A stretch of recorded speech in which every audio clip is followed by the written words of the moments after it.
Hey, Marguerite, how you doing? Great. How are you doing, Robert? All right. Well, just go ahead and introduce yourself. Tell us where you're from, maybe how you found FasterEFT, and then lead up to how you got here.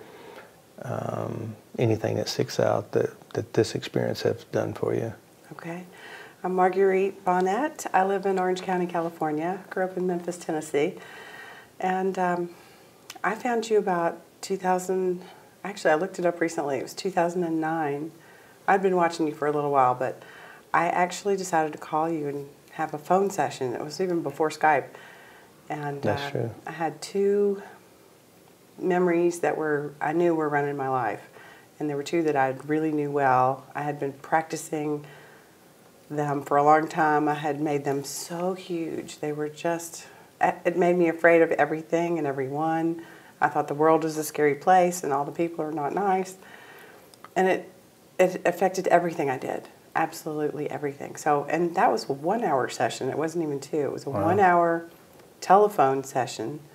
And you completely got rid of them, and we flipped them and turned them into, new made-up memories. Mm-hmm.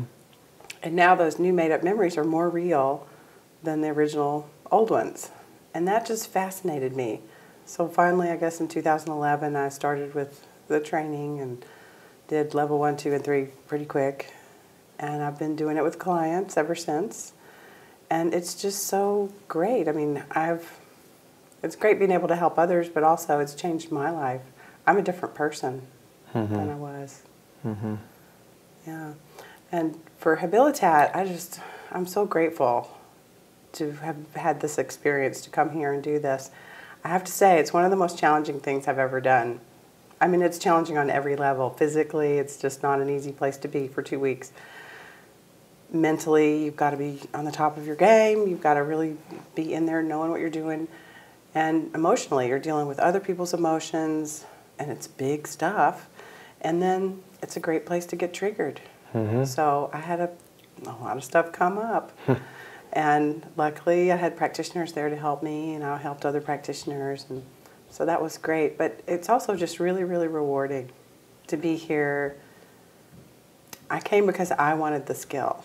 I wanted to learn the addiction protocol and really practice it. And there are people in my life, especially friends who have kids that have drug addictions, and I just want so much to be able to help them. Mm-hmm. And now I can. I know how to do it. But I'm also just so fascinated.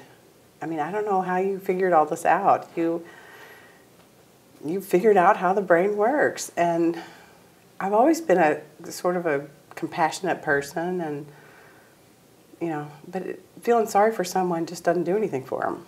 But to be able to have a tool and a skill to actually do something, that just is changing my life. It's changing their lives, and it's just amazing.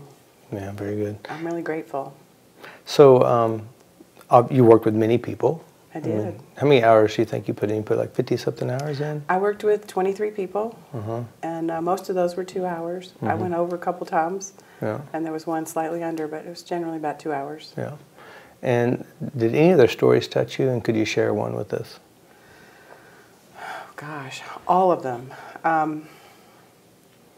One in particular, and there are these people who've had these horrible, horrible things happen to them. And that is sort of obvious. Naturally that's going to affect people. But what gets me is it's the little ones.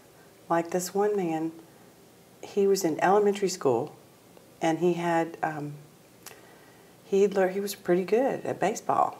And they had him at third base, and he was throwing so well, they moved him to first base, and he was getting more and more proud and more cocky and more confidence. And then they made him a pitcher. And he goes to pitch. First pitch out, he throws a fastball, and he hits this kid in the head, knocks him to the ground. He's screaming and crying. All of his teammates are laughing at him. And what he did was he made it in his mind that it's not safe to be confident. It's not safe to be a leader. It's not safe to step out.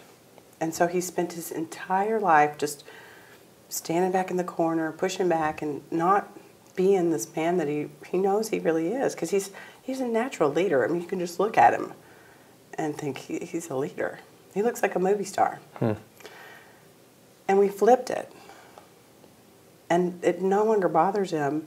And it sounds like nothing, but it was like a seminal thing for him. It was, he can now be this man, this father that he wants to be, the husband that he wants to be, and the man that he wants to be. And it was so powerful. I was just crying at the end. I mean, after he, went off. But that one really touched me. And there were so many. I could tell you 100 stories. I mean, incredible stuff.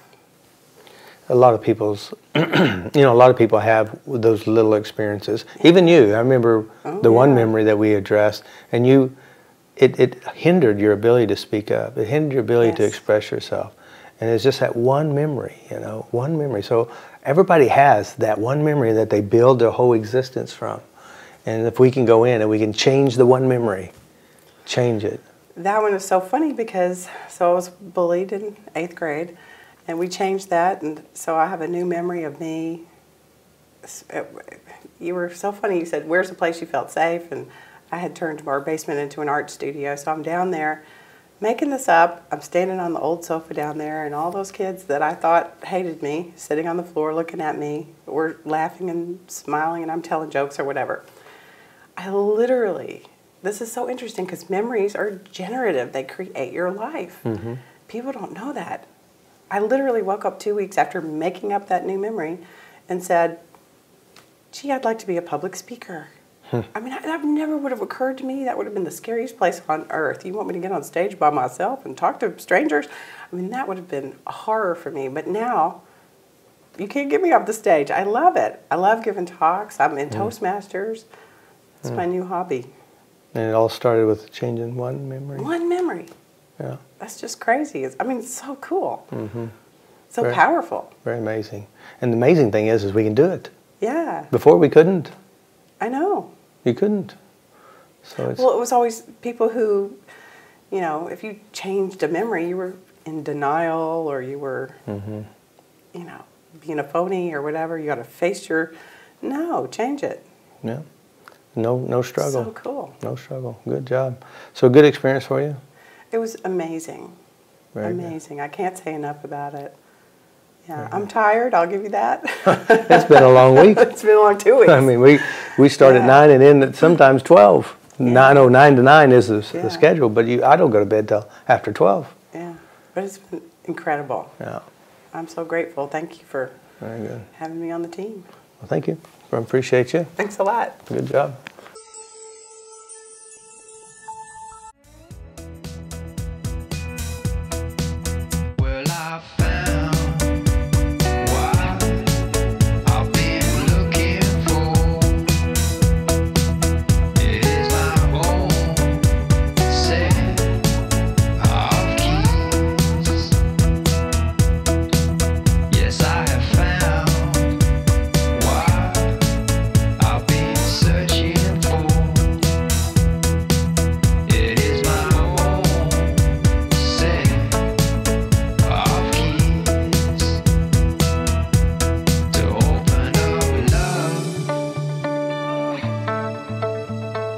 My own love to open up love.